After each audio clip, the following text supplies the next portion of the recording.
Hello everyone, this is Radhika and I welcome you all to Chapter Hunt. Today's video is on air, Chapter 4 Geography Class 7 NCERT.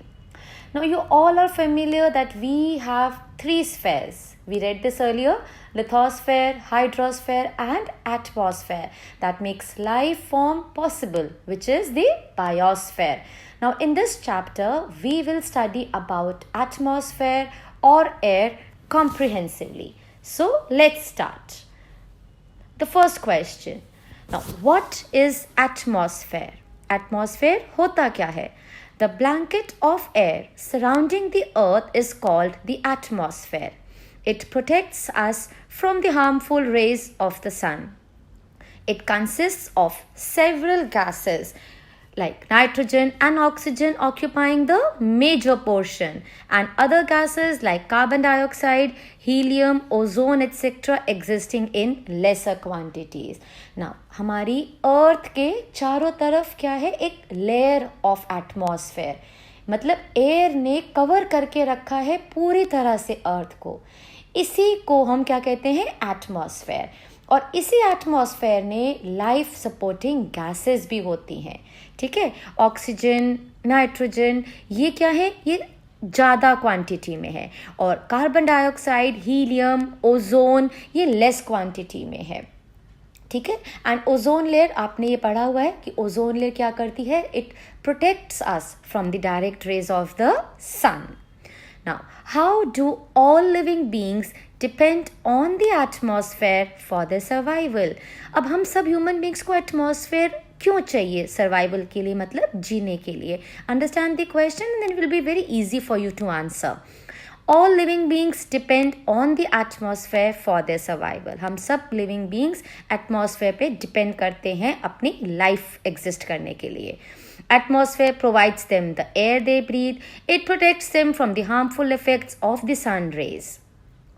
Without its protection, they would be baked alive by the heat of the sun during day and get frozen during the night. अब हम सबको पता है air जो हम breathe करते हैं वो कहाँ है? एटमॉस्फेयर में. और सन की rays they are so hot that if air will not filter these rays when it reaches the earth, we would be burned to death. इतना तो हम सबको पता ही है. Now this last point, now this is something a very amazing fact. It's an amazing fact. इसको समझो. इतना तो आपको समझ में आ गया कि विदाउट इट्स प्रोटेक्शन, मतलब अगर ये एटमॉस्फेयर, ये एयर नहीं होगा, ये लेयर, तो क्या होगा? We would be baked alive by the heat of the sun. ये तो हमें समझ आ गया कि सन की रेज अगर डायरेक्टली आएंगी तो हमारी डेथ भी हो सकती है और हम बेक हो जाएंगे. ठीक है ना, सन की रेज में during the day. But frozen during the night क्यों होंगे? नाउ जस्ट अंडरस्टैंड दिस कि आप फ्रोजन क्यों हो जाओगे. इसके लिए टेक एन एग्जाम्पल. आप रात को ब्लैंकेट लेकर सो रहे हो, सो आपका क्या होगा? You will not feel cold. और when you take off the blanket आपको ठंड लगेगी. Same principle works with the atmosphere, right? इसी प्रिंसिपल पे दिन में जो हीट आई थी, क्योंकि एटमॉस्फेयर ने एक ब्लैंकेट की तरह से काम किया, उसने क्या किया? हीट को बाहर जाने नहीं दिया, रोक लिया. अब यही ब्लैंकेट नाइट में जब सन नहीं भी होगा तो एटमॉस्फेयर में जो स्टोर्ड सन रेज हैं ये टेम्परेचर को फ्रीज रात को नहीं होने देंगी. इसीलिए उसने लिखा है it will protect us from being frozen during night. Coming to our next question. Now this is also a very important question. Give an account of the composition of the atmosphere. Composition का मतलब क्या हुआ कि atmosphere में क्या क्या होता है. Now the air we inhale while breathing is actually a mixture of numerous gases. ये तो हम जूनियर क्लासेस से पढ़ते आ रहे हैं कि yes, air is a mixture of gases. Numerous मतलब बहुत सारी. Nitrogen and oxygen are the two gases which make up the most of the atmosphere. Carbon dioxide, helium, ozone, argon and hydrogen are found in lesser quantities. Tiny dust particles are also present in the air. ठीक है? Air is a mixture of gases. As we all know कि most of the air that constitutes is nitrogen, that is 78%, followed by oxygen which is 21%. And 1% is nearly water vapor, and then we have this predominantly argon, which is a neon gas, and it is 0.93%. And finally carbon dioxide which is 0.03%. ठीक है, ये तो हो गई gases. अब gases के अलावा dust particles भी होते हैं, टाइनी, बहुत छोटे छोटे डस्ट पार्टिकल जिनको आप इनहेल कर लेते हो और पता भी नहीं चलता. जैसे अभी आपसे बात करते करते मैंने भी डस्ट पार्टिकल्स इनहेल कर लिए और आपने भी कर लिए, पता भी नहीं चलता है. All these are also a part of the air. Yeah. How does carbon dioxide create greenhouse effect? Carbon dioxide released in the atmosphere creates a greenhouse effect by trapping the heat radiated from the earth. अब ये greenhouse effect क्या होता है? Greenhouse effect is a process that occurs when gases in the earth's atmosphere trap the sun heat. Trap का मतलब पता लगा ना, इंग्लिश का वर्ड ट्रैप. सन हीट को जब पकड़ लिया, एब्जॉर्ब कर लिया और अर्थ के एटमॉस्फेयर पे जब सन की रेज आई, तो इसी प्रोसेस को हम बोलते हैं ग्रीन हाउस इफेक्ट. और कार्बन डाइऑक्साइड जो एटमॉस्फेयर में रिलीज होती है, this is the main gas जो कि ग्रीन हाउस इफेक्ट क्रिएट करती है. Now, what is global warming? When the level of carbon dioxide increases in the atmosphere due to factory smoke or car fumes, the heat retained increases the temperature of the earth. This is called global warming. So, global warming actually क्या हो गया? It is the long-term heating of the earth's climatic system due to various human activities. Fossil fuel burn करते हैं और उसी से ये जो हीट होती है, ये ग्रीन हाउस जो लेवल बढ़ा देती है आपका अर्थ एटमॉस्फेयर में, हीट ट्रैप हो जाती है. इसी की वजह से जो एनवायरनमेंट में, टेम्परेचर में इतना सारा चेंजेस आ रहा है, क्लाइमेटिक सिस्टम में चेंजेस आ रहा है, इसी सब को हम लोग बोलते हैं ग्लोबल वार्मिंग.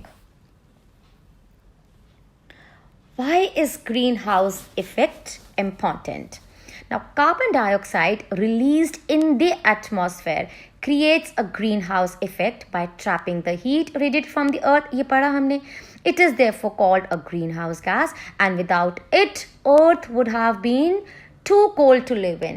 अब हमने we studied this पहले वाले क्वेश्चन में कि कार्बन डाइऑक्साइड क्या है?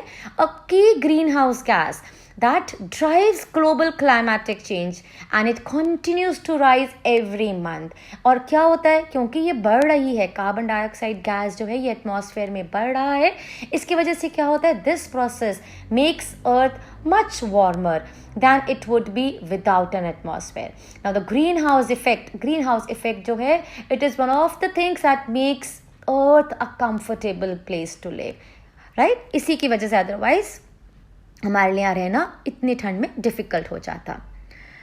What are the harmful effects arising from the greenhouse effect? The greenhouse effect is a naturally occurring phenomenon that is responsible for heating the earth's surface and atmosphere. ये आपने पढ़ा. Now, due to increase in the level of the greenhouse gases, the earths get heated. जब ज़्यादा हो जाता है emission gases का यहाँ पे, तो ग्रीन हाउस इफेक्ट की वजह से क्या हुआ? अर्थ ज़्यादा हीट हो गई. ये आपने पढ़ा. This is called global warming. Now, this rise in temperature causes the snow in coldest parts to melt. As a result, the sea level rise is causing floods in the coastal areas. अब जब temperature बहुत ज़्यादा बढ़ गया तो क्या होगा? जो स्नो है कोल्ड एरियाज में वो मेल्ट होनी शुरू हो जाएगी. जब बर्फ मेल्ट हो गई, पानी भर के नदी की तरह से बहने लग गई, तो आपका सी लेवल राइज हो जाएगा. सी लेवल राइज होने से क्या होगा? कोस्टल एरियाज में फ्लड हो जाएगा. This may bring changes in the weather and climate leading to extinction of certain plants and animal species. और इसी वजह से आपका वेदर और क्लाइमेट चेंजेस में चेंज आएगा, जो कि it will be very harmful for the life of different species of plants and animals. Now coming to our next question, which says, how is nitrogen present in the atmosphere used by the plants? अभी आपने पढ़ा कि nitrogen abundant gas है हमारी atmosphere में. अब उसका क्या इम्पॉर्टेंस है एक प्लांट के लिए? Nitrogen is the most plentiful gas in the air. Plants need nitrogen for their survival. They cannot take nitrogen directly from the air. Bacteria in the soil or the roots fix nitrogen by changing its form so that plants can use it. Now you must be thinking that plants को तो क्या चाहिए? Carbon dioxide for photosynthesis. Then why is nitrogen important? Yes, you're right. Carbon dioxide is the main component, but along with it nitrogen is also required for the process of making chlorophyll. इसको आप इस तरह समझो, आपको खाना बनाना है kitchen में, तो ठीक है, गैस तो बेसिक आपको चाहिए ही चाहिए, बट आपको और इंग्रेडिएंट्स भी तो चाहिए ना खाना बनाने के लिए. इसी तरह से nitrogen is also required for the process of making chlorophyll. But अब प्रॉब्लम कहाँ पे आती है? Problem is that the plants can not take nitrogen directly from the air. अब एयर में प्लेंटी, बहुत ज़्यादा क्वांटिटी में नाइट्रोजन है, बट प्लांट्स का कुछ ऐसा स्ट्रक्चर है जो आप बड़ी क्लास में जाके समझोगे कि एक नाइट्रोजन वो डायरेक्टली, क्योंकि एक अनरिएक्टिव नोबल गैस होती है, इस वजह से प्लांट्स इसको डायरेक्टली नहीं ले सकते हैं एयर में से. So what happens? अब कौन इनकी हेल्प करेगा? जो bacteria in the soil, this will help the plants. ये क्या करेंगे? सॉइल के जो बैक्टीरिया अंदर ही एयर से नाइट्रोजन ले लेते हैं, देन रूट्स के रास्ते ये प्लांट्स में ऊपर की तरह पहुंचा देते हैं, and this is how the plant will get nitrogen.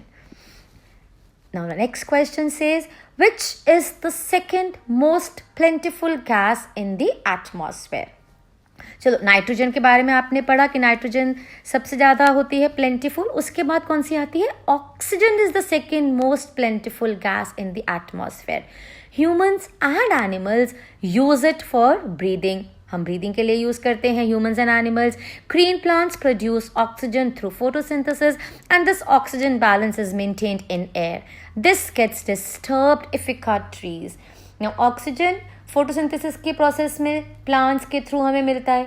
We inhale this for our survival. Now here we should understand the importance of trees. So इसीलिए we should avoid cutting trees. Awareness बढ़ानी चाहिए हमें कि trees को नहीं काटना है, and plant more and more trees. Now explain how the oxygen and the carbon dioxide balance is maintained in the air. Now अब environment में ये carbon dioxide और oxygen का balance कैसे बना रहता है?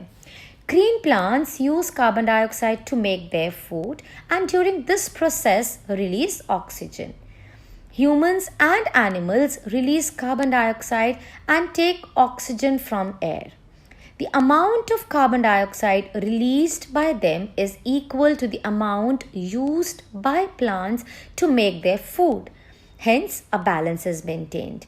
But now, the excess of carbon dioxide is released by burning of fuels. The reduction in number of plants upset the balance of gases like carbon dioxide affecting Earth's weather and climate. Now, plants को क्या चाहिए? Carbon dioxide to make food. You know this. तभी they can survive.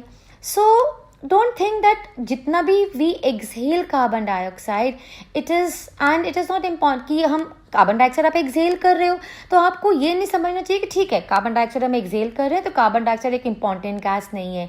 No, it is equally important as oxygen. Oxygen and carbon dioxide, you can say that they are two wheels of a cycle.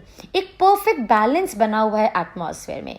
We inhale oxygen, exhale carbon dioxide, and so the balance is maintained.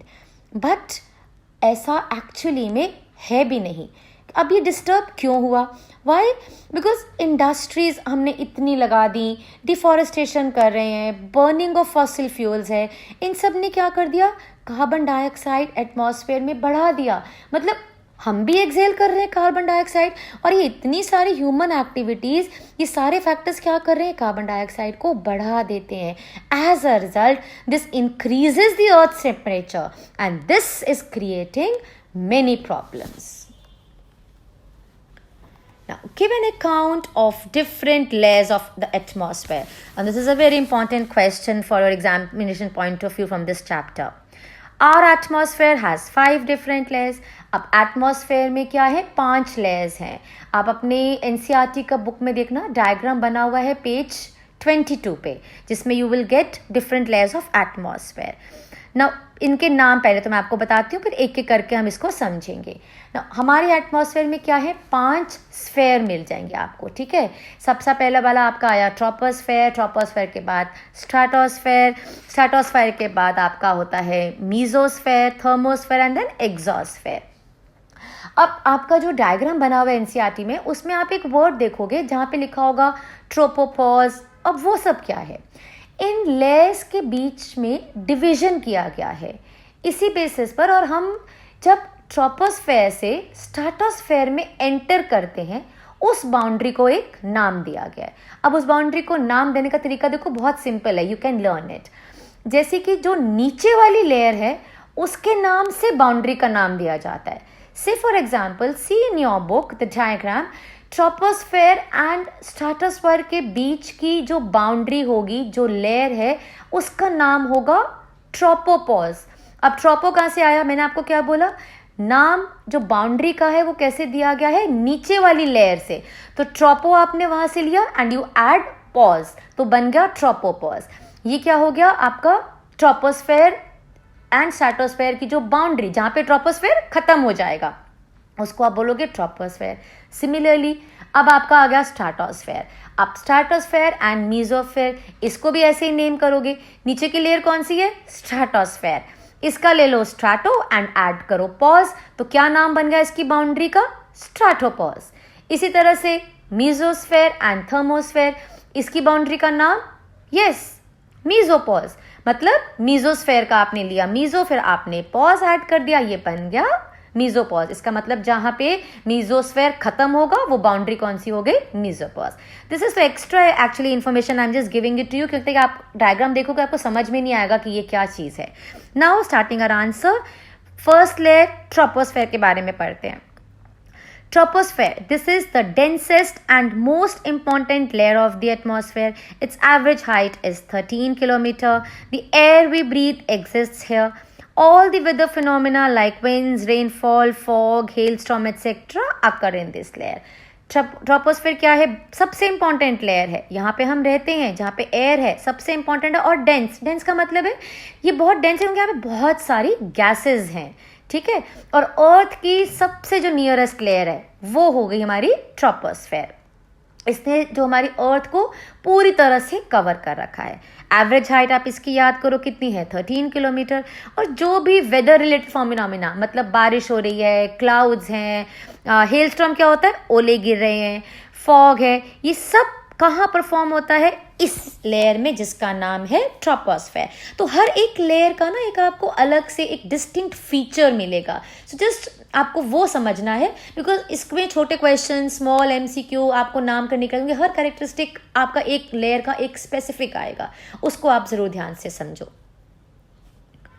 Next is stratosphere. This layer lies above the troposphere. It extends up to a height of 50 kilometers. This layer is almost free from clouds. No weather phenomena occur in this layer, making conditions most ideal for flying aeroplanes. Stratosphere contains a layer of ozone gas. It protects living beings from the harmful effects of the sun rays. Troposphere खत्म होते ही एक stability आने लगेगी। क्यों? क्योंकि वहाँ पे ज़्यादा गैसेस नहीं है, हवाएं नहीं है। तो स्ट्रेटोस्फेयर क्या हो गई? ट्रोपोस्फेयर की ऊपर की लेयर जो कि बहुत स्टेबल है। अब इस स्टेबिलिटी की वजह से ही ये रीज़न है कि यहाँ पे क्या होता है? प्लेन्स फ्लाइंग करने के लिए एक आइडियल प्लेस है, ठीक है, ये वाली जो लेयर है। क्योंकि एरोप्लेन्स को जहाँ उड़ाना है यहाँ उड़ाओ, क्योंकि यहाँ पे क्लाउड्स ही नहीं है ना। अभी कभी, अच्छा आप एक एग्जाम्पल समझो इससे। यू मस्ट हैव एक्सपीरियंस, कभी आप जब फ्लाइट में होगे, एरोप्लेन जब आप ट्रैवल कर रहे होगे, तो आपने कभी सुना होगा कि pilot will not land due to unstable weather conditions या अनफेवरेबल वेदर कंडीशंस। तो उसमें क्या होता है? वो पायलट क्या कर रहा है? वो ऊपर ही घुमाता रहता है, लैंडिंग नहीं करेगा। क्यों नहीं करेगा? क्योंकि ट्रोपोस्फेयर, स्ट्रेटोस्फेयर की नीचे की जो लेयर है जिसके ऊपर उसने आना है, लैंडिंग करना है, वहां पे विंड्स चल रही हैं, वेदर कंडीशन स्टेबल नहीं है। तो इसलिए हम बोलते हैं कि स्ट्रेटोस्फेयर जो कि ऑलमोस्ट फ्री ऑफ क्लाउड्स है, ये एक स्टेबल पार्ट है। This is the ideal place for flying the aeroplanes. इसकी हाइट है 50 किलोमीटर। और इसका एक और, इस लेयर का एक बड़ा इंपॉर्टेंट कैरेक्टरिस्टिक है कि जो ओजोन लेयर है, ओजोन लेयर पढ़ लिया आपने, समझा हुआ है कि ओजोन लेयर क्या करती है? It protects us from the ultraviolet harmful rays of the sun. तो ये भी कहाँ पर है? हमारी स्ट्रेटोस्फेयर में है। तो यस, इतना इंपॉर्टेंट फंक्शन है स्ट्रेटोस्फेयर का कि जो आपको हार्मफुल रेज ऑफ सन से बचाती है, thanks to this layer to us, कि हमें प्रोटेक्शन देने के लिए हार्मफुल रेज से। Next comes the mesosphere. Mesosphere is the third layer of the atmosphere. It lies above the stratosphere. It extends up to the height of 80 kilometers.